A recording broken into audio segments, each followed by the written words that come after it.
दोस्तों, आज इंसान के पास सब कुछ है। अच्छा घर, पैसा, मोबाइल, लोग, फिर भी उसके मन में शांति नहीं है। वह बाहर से खुश दिखता है, लेकिन अंदर से थका हुआ होता है। लोगों के बीच रहकर भी अकेलापन महसूस करता है। छोटी छोटी बातों उसे परेशान कर देती है। किसी की एक बात दिल पर लग जाती है, किसी का बदल जाना उसे अंदर से तोड़ देता है। और धीरे धीरे इंसान इतना परेशान हो जाता है, उसे खुद भी समझ नहीं आता कि आखिर उसके दुख की असली वजह क्या है। गौतम बुद्ध कहते थे, मन ही इंसान का सबसे बड़ा मित्र है और मन ही उसका सबसे बड़ा शत्रु। अगर आपका मन शांत है तो मुश्किल समय में भी आप मजबूत रहोगे, लेकिन अगर मन अशांत है तो छोटी से छोटी परेशानी भी आपको तोड़ देगी।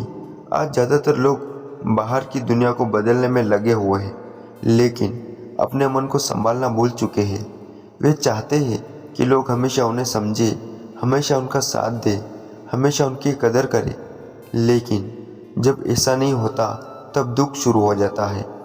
इसलिए इस वीडियो में हम जानेंगे गौतम बुद्ध के साथ ऐसी शक्तिशाली तकनीकें जो आपके मन को शांत और मजबूत, खुश बना सकती है। यह सिर्फ बातें नहीं, यह वो नियम है जिन्हें अपनाकर इंसान अपने दुख को कम कर सकता है और हर परिस्थिति में शांत रहना सीख सकता है।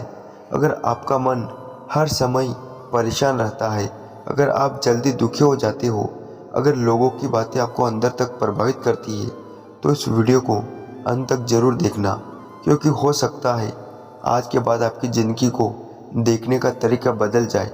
पहला तरीका, उम्मीद कम करो, शांति बढ़ाओ। गौतम बुद्ध कहते थे, दुख की सबसे बड़ी वजह है उम्मीद। जब इंसान लोगों से बहुत ज़्यादा उम्मीद रखने लगता है, तब उसका मन धीरे धीरे कमज़ोर होने लगता है। उसे उम्मीद होती है कि लोग उसे समझेंगे, उसकी कदर करेंगे, हमेशा उसका साथ देंगे, लेकिन जैसे ही लोग बदलते हैं, इंसान दुखी हो जाता है। सोच कर देखो, जब भी आपको सबसे ज़्यादा दुख हुआ, उसके पीछे कहीं ना कहीं कोई उम्मीद ज़रूर रही होगी। आपने किसी से प्यार किया और बदले में वही प्यार चाहिए था। आपने किसी की मदद की और बदले में सम्मान चाहिए था। आपने लोगों के लिए अच्छा किया, लेकिन जब उन्होंने आपकी अहमियत नहीं समझी तो आपका दिल टूट जाता है। यानी दुख लोगों ने नहीं दिया, दुख आपकी उम्मीदों ने दिया। बुद्ध कहते थे, अगर खुश रहना है तो लोगों से उम्मीद कम रखो। इसका मतलब यह नहीं कि लोगों से प्यार करना छोड़ दो, नहीं, प्यार करो, रिश्ते निभाओ, लोगों की मदद भी करो, लेकिन अपनी शांति को उनके व्यवहार पर मत टिकाओ, क्योंकि लोग बदलते हैं, समय बदलता है, और जो इंसान हर बदलती चीज़ को पकड़ कर रखना चाहता है, वही सबसे ज़्यादा दुखी होता है। एक बार एक व्यक्ति बुद्ध के पास आया और बोला, मैं बहुत दुखी हूँ क्योंकि लोग मेरी कदर नहीं करते। बुद्ध मुस्कुराए और बोले, तुम्हारा दुख इस बात से नहीं कि लोग तुम्हारी कदर नहीं करते, तुम्हारा दुख इस बात से है कि तुम उनसे कदर की उम्मीद रखते हो।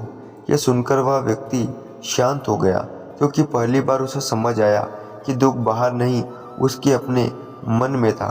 दोस्तों, जिस दिन आप बिना उम्मीद के अच्छा करना सीख जाओगे, उस दिन आपका मन पहले से ज़्यादा शांत हो जाएगा। अच्छा करो, लेकिन बदले की उम्मीद मत रखो। रिश्ते निभाओ, लेकिन खुद को मत खो। और अगर कोई बदल जाए तो उसे जाने देना, क्योंकि जो इंसान छोड़ना सीख जाता है, वही सच्ची शांति पाता है। दूसरा तरीका, वर्तमान में जीना सीखो। गौतम बुद्ध कहते थे, जो इंसान वर्तमान में जीना सीख गया, वही सच्ची शांति पा सकता है। लेकिन आज ज़्यादातर लोग वर्तमान में जी नहीं रहे। उनका मन या तो पुराने दुखों में फंसा रहता या भविष्य की चिंता में खोया रहता। कोई अपनी पुरानी गलतियों को सोचकर दुखी है, कोई बीते हुए रिश्तों को याद करके परेशान है, और कोई हर समय आने वाले कल को लेकर डरता रहता है। धीरे धीरे इंसान इतना ओवर थिंकिंग करने लगता है कि उसका मन कभी शांत नहीं रह पाता। बुद्ध कहते थे, बीता हुआ समय वापस नहीं आता और भविष्य अभी आया नहीं, फिर भी इंसान सबसे ज़्यादा उसी चीज़ के बारे में सोचता है जो उसके नियंत्रण में है ही नहीं। सोच कर देखो, जब आप खाना खाते हो तब भी दिमाग कहीं और होता है, परिवार के साथ बैठे होते हो तब भी मन चिंता में डूबा रहता है, रात को सोते समय भी पुरानी बातें दिमाग में घुसती रहती है, यानी शरीर या तो मन कहीं और भटक रहा होता है। और यही बेचैनी धीरे धीरे इंसान की खुशी और शांति दोनों खत्म कर देती है। एक बार एक व्यक्ति भूत के पास गया और बोला, मेरा मन हमेशा परेशान रहता है, मैं क्या करूं? भूत ने उससे पूछा, तुम ज़्यादा कहाँ जीते हो, अतीत में या भविष्य में? वह व्यक्ति कुछ देर चुप रहा, क्योंकि उसे समझ आ गया था कि उसका मन कभी वर्तमान में रहता ही नहीं। तब भूत ने कहा, जिस पल में तुम अगर उसी पल को पूरी तरह जीना सीख जाओगे तो आधा दुख खत्म हो जाएगा। दोस्तों, जीवन का असली आनंद वर्तमान में छुपा है। सुबह की ठंडी हवा, बारिश की आवाज़, अपने लोगों के साथ बिताया समय, यह सब तभी महसूस होते हैं